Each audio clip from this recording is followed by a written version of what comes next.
नमस्ते दोस्तों, स्वागत है आपका आपके अपने पसंदीदा चैनल स्टोरी कॉर्नर में। मैं हूं आपका दोस्त और आज मैं आपके लिए लाया हूं एक ऐसी सच्ची कहानी जो आपके रोंगटे खड़े कर देगी और आपको हिम्मत और हौसले से भर देगी। ये कहानी है एक आम सी लड़की की जिसने ऐसे हालात का सामना किया जिसके बारे में सोचकर ही रूह कांप जाए, लेकिन उसने हार नहीं मानी। तो चलिए शुरू करते हैं आज की दिल को छू लेने वाली कहानी। और हाँ, अगर आपको हमारी कहानियां भी पसंद आती हैं तो प्लीज चैनल को सब्सक्राइब करना मत भूलिएगा। बेल आइकॉन दबा दीजिएगा ताकि आप कोई भी कहानी मिस ना करें और इस वीडियो को लाइक और शेयर जरूर कीजिएगा। आपका एक सब्सक्राइब हमें और भी बेहतर कहानियां लाने की प्रेरणा देता है। आज की कहानी वो टूटी पर हारी नहीं, अरुणिमा सिन्हा की असली दास्तान। यह कहानी है उत्तर प्रदेश के अंबेडकर नगर में रहने वाली एक लड़की की जिसका नाम था अरुणिमा सिन्हा। अरुणिमा एक प्रतिभाशाली राष्ट्रीय स्तर की वॉलीबॉल खिलाड़ी थी।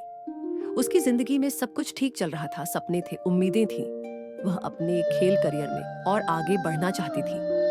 साल 2011 की बात है। 12 अप्रैल को अरुणिमा CISF केंद्रीय औद्योगिक सुरक्षा बल की परीक्षा देने के लिए लखनऊ से दिल्ली जा रही थी पद्मावत एक्सप्रेस ट्रेन में। रात का वक्त था।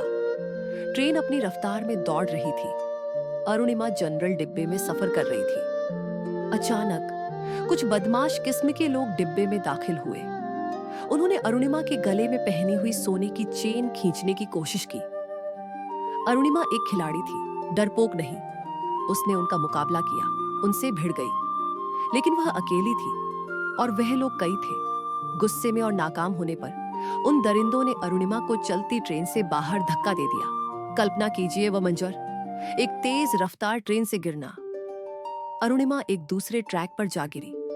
इससे पहले कि वह कुछ समझ पाती या संभल पाती, सामने से आ रही एक दूसरी ट्रेन उसके बाएं पैर को रौंदती हुई निकल गई। उसकी चीख अंधेरे में कहीं खो गई। रात भर वह उस सुनसान ट्रैक पर बेहाल, जख्मी हालत में पड़ी रही। दर्द की कोई इंतहा नहीं थी।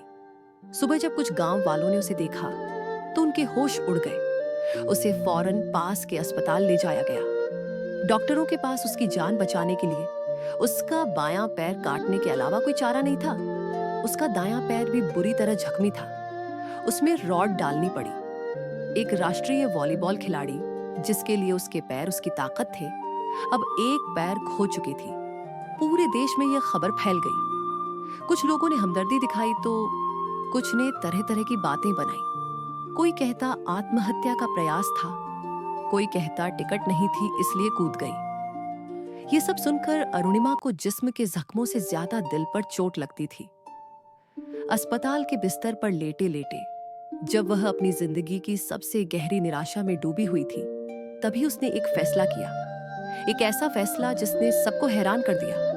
उसने तय किया कि वह दुनिया की सबसे ऊंची चोटी माउंट एवरेस्ट फतेह करेगी। लोगों ने कहा, यह पागलपन है, जिसके पास एक पैर नहीं है, दूसरा भी पूरी तरह ठीक नहीं, वह एवरेस्ट चढ़ने की सोच भी कैसे सकती है। लेकिन अरुणिमा का इरादा पत्थर की तरह मजबूत था। उसने कहा, आज अगर मैं इस हालत में भी कुछ बड़ा नहीं कर पाई तो लोग मुझे हमेशा एक बेचारी की नजर से देखेंगे। मुझे यह मंजूर नहीं। जैसे ही वह अस्पताल से छुट्टी पाकर निकली और कृत्रिम पैर प्रोस्थेटिक लेग लगवाया, वह सीधा बछेंद्री पाल के पास पहुंची। बछेंद्री पाल भारत की पहली महिला जिसने माउंट एवरेस्ट फतेह किया था। उन्होंने अरुणिमा का हौसला देखा और उसे प्रशिक्षित करने का फैसला किया। प्रशिक्षण का सफर आसान नहीं था। कृत्रिम पैर के साथ पहाड़ों पर चढ़ना, संतुलन बनाना, ठंड और ऑक्सीजन की कमी का सामना करना, हर कदम एक चुनौती थी। कई बार उसका जख्म गहरा हो जाता, खून निकलने लगता, दर्द बर्दाश्त से बाहर हो जाता, लेकिन वह हार नहीं मानती थी।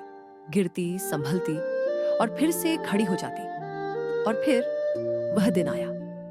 साल 2013 में अरुणिमा सिन्हा ने माउंट एवरेस्ट की चढ़ाई शुरू की। रास्ते में कई मुश्किलें आईं। एक बार तो उसका ऑक्सीजन सप्लाई भी खत्म होने वाला था, लेकिन उसके शेरपा ने उसकी मदद की। उसके कृत्रिम पैर के साथ भी समस्याएं आईं। लेकिन उसके दिल में आग थी कुछ कर दिखाने की। और आखिरकार 21 मई 2013 को सुबह 10:55 पर अरुणिमा सिन्हा ने माउंट एवरेस्ट की चोटी पर भारत का झंडा लहरा दिया। वह दुनिया की पहली महिला दिव्यांग एम्प्यूटी बन गई जिसने यह कारनामा कर दिखाया था। यह सिर्फ अरुणिमा की जीत नहीं थी, यह इंसानी जज्बे की जीत थी। यह उन सब लोगों की जीत थी जो जिंदगी में कभी ना कभी टूटकर भी हार नहीं मानते। अरुणिमा वहीं नहीं रुकी। उसके बाद उसने दुनिया की और भी बड़ी बड़ी चोटियां फतेह की। Mount Kilimanjaro Africa, Mount Elbrus Europe, Mount Kosciuszko Australia, Mount Aconcagua दक्षिण अमेरिका, कार्स्टेंस पिरामिड और ओशिनिया, और माउंट विंसन अंटार्कटिका। उसने मिशन 7 समिट को पूरा किया। तो दोस्तों, यह थी अरुणिमा सिन्हा की कहानी। एक ऐसी कहानी जो हमें सिखाती है कि जिंदगी चाहे कितने भी इम्तिहान ले, अगर हमारे इरादे मजबूत हैं तो कोई भी मुश्किल हमें रोक नहीं सकती। पैर कट सकते हैं, हिम्मत नहीं। जिस्म जख्मी हो सकता है, जज्बा नहीं। उम्मीद करते हैं कि यह कहानी आपको प्रेरित करेगी, आपकी जिंदगी में एक नई सोच और हिम्मत देगी। अगर आपके आसपास भी कोई अरुणिमा है या आप खुद किसी चुनौती का सामना कर रहे हैं, तो याद रखिएगा, मन के हारे हार है, मन के जीते जीत। आपको यह कहानी कैसी लगी, हमें कमेंट सेक्शन में जरूर बताइएगा। आपकी राय हमारे लिए बहुत कीमती है। और प्लीज, अगर अभी तक आपने स्टोरी कॉर्नर को सब्सक्राइब नहीं किया है तो जल्दी से सब्सक्राइब बटन दबा दीजिए। वीडियो को लाइक करें और अपने दोस्तों और परिवार के साथ शेयर करें ताकि यह सकारात्मक संदेश और लोगों तक भी पहुंच सके। मिलते हैं आपसे अगली कहानी में। तब तक के लिए अपना ख्याल रखिए, खुश रहिए और हमेशा सकारात्मक सोचिए। अलविदा। जय हिंद।